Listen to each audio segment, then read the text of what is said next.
Taylor about the fucking flex. Alone, that's how I feel when I'm on my own. Don't know which way to go, so I stop and I drop and I hit. Konder nih. Oh iya, recorder. Karya Ria Mariana, pengisi suara Marina Mona Lisa. Bab 3, catatan kegiatan. Dewa memutuskan untuk pulang ke rumah ibunya. Perutnya sangat lapar sekali karena tadi pagi sarapannya hanya selembar roti dan segelas susu. Dewa langsung membuka pintu rumah dan langsung menuju ke dapur. Di atas meja makan sudah tersedia nasi dan berbagai lauk. Dengan masih menggunakan seragam sekolah, ia langsung melap masakan ibunya. Berselang menit kemudian, ibunya datang masuk ke dapur. Betapa terkejutnya sang ibu melihat anaknya yang baru kemarin menikah sudah pulang ke rumah. "Dewa, apa yang kau lakukan di sini?" tanya ibu. "Ibu tidak lihat aku sedang makan?" ucap Dewa sambil menggigit paha ayam goreng favoritnya. Ibu menarik kursi, langsung duduk di sebelah Dewa. "Apa Nona tidak memberimu makan?" tanya ibu. "Ibu kemarin kan bilang sama aku, nikahlah dulu Dewa, entar kalau Nona gak kasih makan, kau pulang saja makan di rumah." "Ya ini, aku pulanglah. Mana makan orang kayak pelit-pelit," jawab Dewa. Ibu menepuk bahu Dewa dengan keras, lalu menyeret Dewa untuk keluar. "Kau baru nikah kemarin tapi sudah pulang hari ini untuk minta makan. Jangan memalukan Dewa. Sana, pulang ke rumah istrimu, jika dia tahu pasti Nona akan marah besar," ucap ibu. Dewa sudah berada di teras dan seketika itu ibu menutup pintu dengan kencang.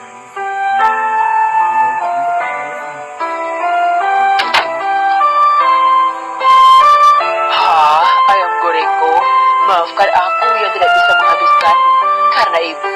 Dia berjalan baru 5 langkah. Ia memasukkan tangannya ke satu celananya. 1 menit kemudian,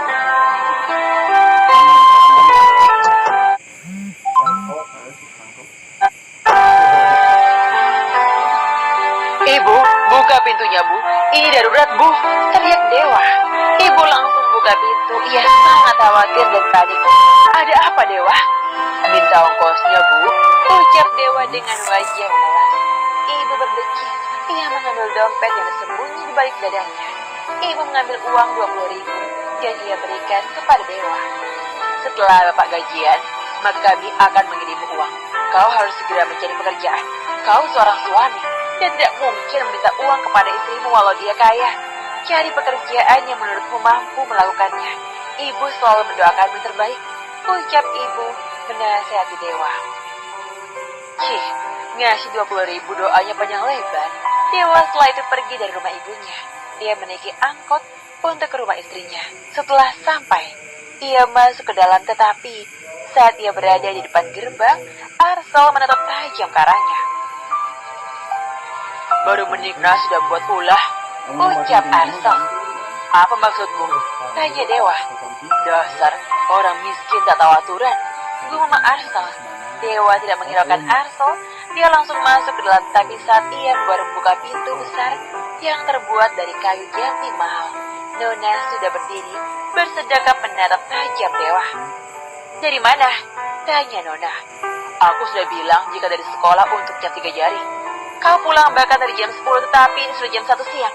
Dari mana saja? Bermain dengan pacarmu?" tanya Nona mendiskriminasi. Dewa mendengus. Dia langsung berjalan melewati Nona, tetapi langkahnya terhenti saat Arsel menarik tas punggungnya. "Jika Nona mengajak bicara, maka dengarkan dulu, lalu jawab dengan benar," ucap Arsel. Dewa menepis tangan Arsel. Arsel langsung mengelap tangannya karena merasa cincin telah bersentuhan dengan Dewa. Sedangkan Nona menatap datar wajah Dewa yang terlihat sudah mulai kesal. "Selama 3 jam dari jam 10 sampai jam 1 siang, kau melakukan apa? Coba tulis kegiatanmu selama 3 jam itu di kertas. Itu adalah tiketmu untuk menukarnya dengan makan siang, bahkan makan malam nanti. Jika tidak, mau selamat berpuasa," ucap Nona sambil meninggalkan Dewa dengan angkuhnya. Arsel tertawa senang. Ia langsung mengikuti kemana Nonanya pergi. Dewa mengepalkan tangannya. Ia mendengus kesal memiliki istri yang menyebalkan. Kau pikir aku mau melakukan hal konyol itu? Tidak akan pernah. Mending aku berpuasa ketimbang menuruti keinginannya yang konyol, ucap Dewa. Dewa langsung masuk ke kamarnya dan melihat tidak ada Nona di kamarnya. Dia langsung berganti baju yang ia bawa dari rumah. Baju yang diberikan Arso tidak ada yang benar semuanya. Memang baju-baju itu berwarna gelap tetapi bermotif Mickey Mouse. Siapa coba yang memakai baju seperti itu? Ketimbang melatih nasib, mending mencari pekerjaan saja. Coba cari di internet.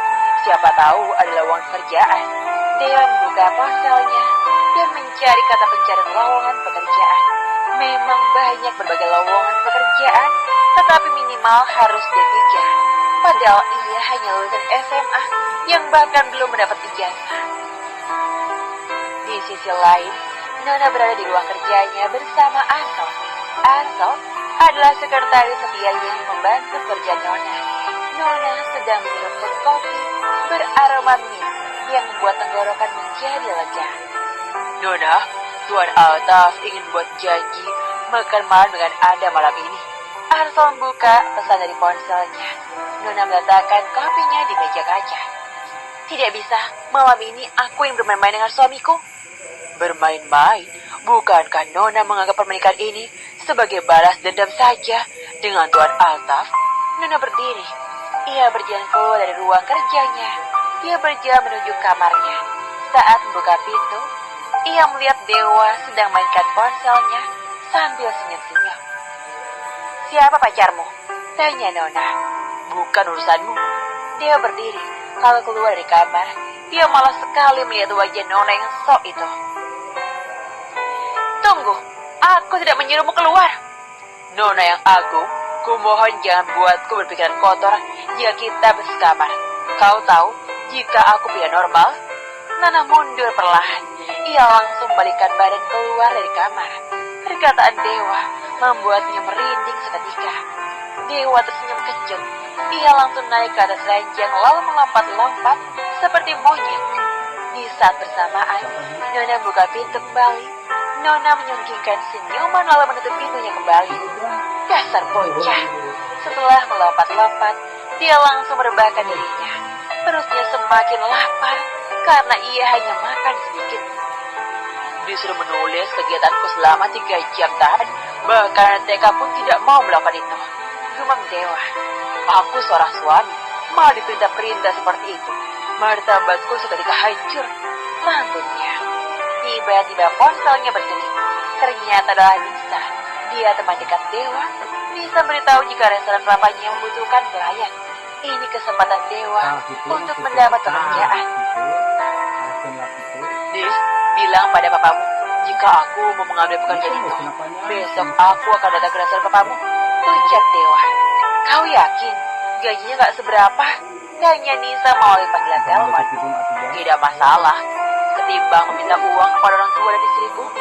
Istri? Tanya Nisa heran. Dewa menyapuk bibirnya sedih. Teman-temannya belum tahu jika ia sudah menikah. Maksudku, istri bapakku. Siapa lagi jika bukan ibuku? Ucap Dewa ngasal. Oh, ya udah. Sampai bertemu besok. Dewa menghela nafas. Ia hampir keceplosan. Bukannya apa-apa. Dia tidak ingin sampai teman-temannya tahu jika ia menikah dengan